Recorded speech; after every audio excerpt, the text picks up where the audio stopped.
Aqui estamos novamente para o nosso estudo em grupo. Estamos lendo Evolução em Dois Mundos.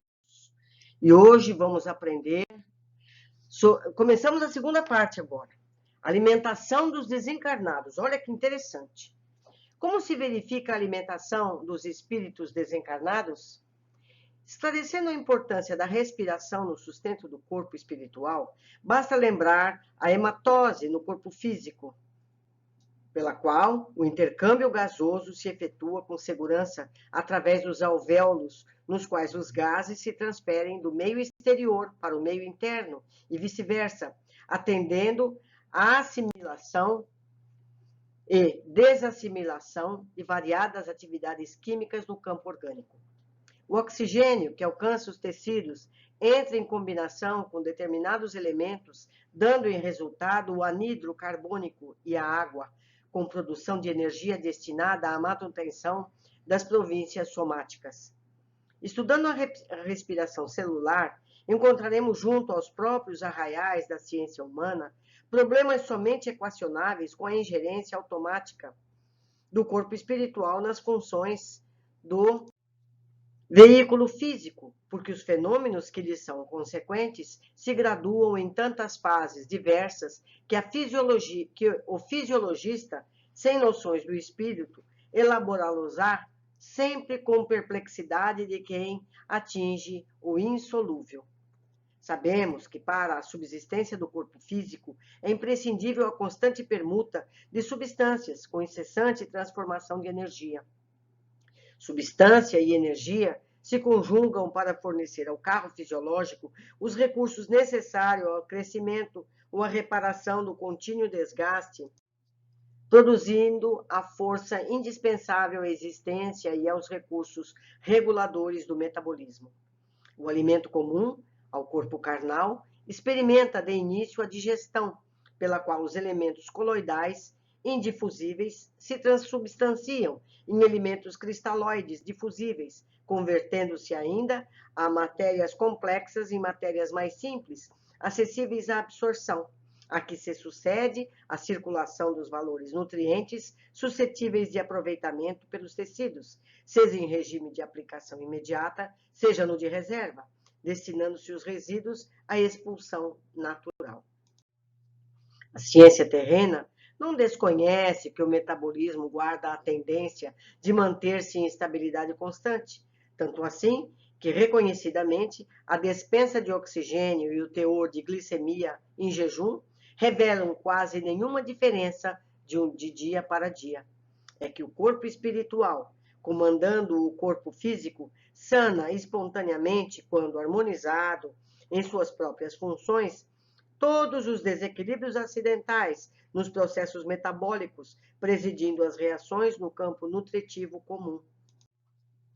Não ignoramos, desse modo, que desde a experiência carnal, o homem se alimenta muito mais pela respiração, colhendo o alimento de volume simplesmente com recurso complementar de fornecimento plástico e energético para o setor das calorias necessárias à massa corpórea, distribuição dos potenciais de força nos variados departamentos orgânicos. Abandonado o envoltório físico da desencarnação, se o psicossoma está profundamente arraigado às sensações terrestres, sobrevém ao espírito a necessidade inquietante de prosseguir atrelado ao mundo biológico que lhe é familiar. E quando não a supera ao preço do próprio esforço, o autorreajustamento provoca os fenômenos da simbiose psíquica que o levam a conviver temporariamente no halo vital daqueles encarnados com os quais se afine, quando não promove a obsessão espetacular. Na maioria das vezes, os desencarnados em crise dessa ordem são conduzidos pelo agente da bondade divina aos centros de reeducação do plano espiritual, onde encontram alimentação semelhante à da terra, porém fluídica, recebendo-a em porções adequadas até que se adaptem aos sistemas de sustentação da esfera superior, em cujos círculos a tomada de substância é tanto menor e tanto mais leve quanto maior se evidencie o enobrecimento da alma, porquanto pela difusão cutânea o corpo espiritual Através de sua extrema porosidade, nutre-se de produtos sutilizados ou síntese quimio-eletromagnéticas, auridas no reservatório da natureza e no intercâmbio de raios vitalizantes que reconstituem do amor com que esses seres se sustentam entre si. Essa alimentação psíquica, por intermédio das projeções magnéticas, trocada entre aqueles que se amam, é muito mais importante que o nutricista do mundo possa imaginar, de vez que por ela se origina o ideal, euforia orgânica e mental da personalidade. Daí porque toda criatura tem necessidade de amar e receber amor para que se lhe mantenha o equilíbrio geral. De qualquer modo, porém, o corpo espiritual, com alguma provisão de substância específica ou simplesmente sem ela, quando já consiga valer-se apenas da difusão cutânea para refazer os seus potenciais energéticos, conta com os processos de assimilação e da desassimilação dos recursos que lhe são peculiares. São prescindindo do trabalho de exsudação dos resíduos pela epiderme ou pelos emuctórios normais, compreendendo-se, no entanto, que pela harmonia de nível nas operações nutritivas e pela essencialização dos elementos absorvidos, não existem para o veículo psicossomático determinados excessos e inconveniências dos sólidos e líquidos da excreta comum.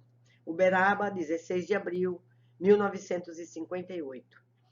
Eu lembro a todos que no primeiro livro da série, várias vezes é citada a alimentação.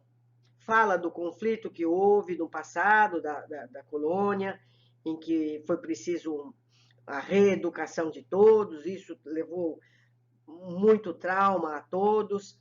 E nos últimos, depois desse trauma todo, o André comia ligeiros alimentos na casa do Lísias, vocês lembram desses fatos? Então, são alimentos muito sutis, mas ainda alimentos.